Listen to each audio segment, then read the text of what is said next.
கடந்த 27/3/2025 அன்று இந்த மாமன்றத்தில் ஒரு தீர்மானத்தை நாம் நிறைவேற்றினோம்.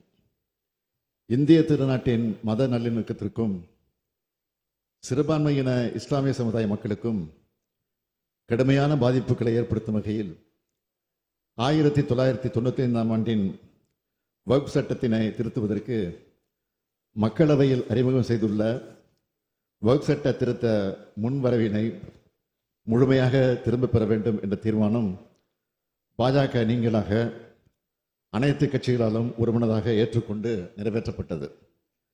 இந்தியாவில் இருக்கும் பெரும்பாலான அரசியல் கட்சிகளால் இந்த வக்ஃப் சட்ட திருத்தம் எதிர்க்கப்பட்டது.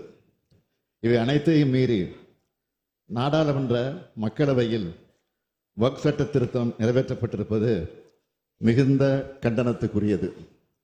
வக்ஃப் சட்ட திருத்த மசோதாவுக்கு எதிராக 232 நாடாளுமன்ற உறுப்பினர்கள் வாக்களித்துள்ளார்கள்.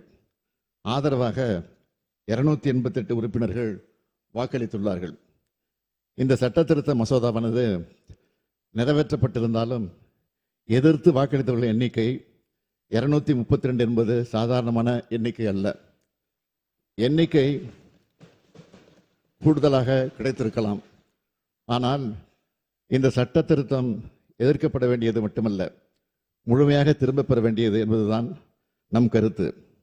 அதைத்தான் நாம் இங்கே தீர்மானமாக நிறைவேற்றி அனுப்பியிருந்தோம்.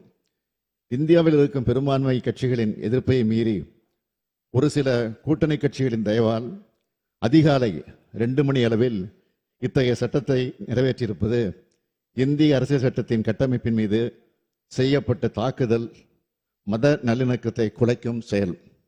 இதனை உணர்த்தும் வகையில் கருப்பு சின்னத்தை அணிந்து இன்றைய பேரவை நடவடிக்கைகளில் நாங்கள் பங்கெடுக்கிறோம்.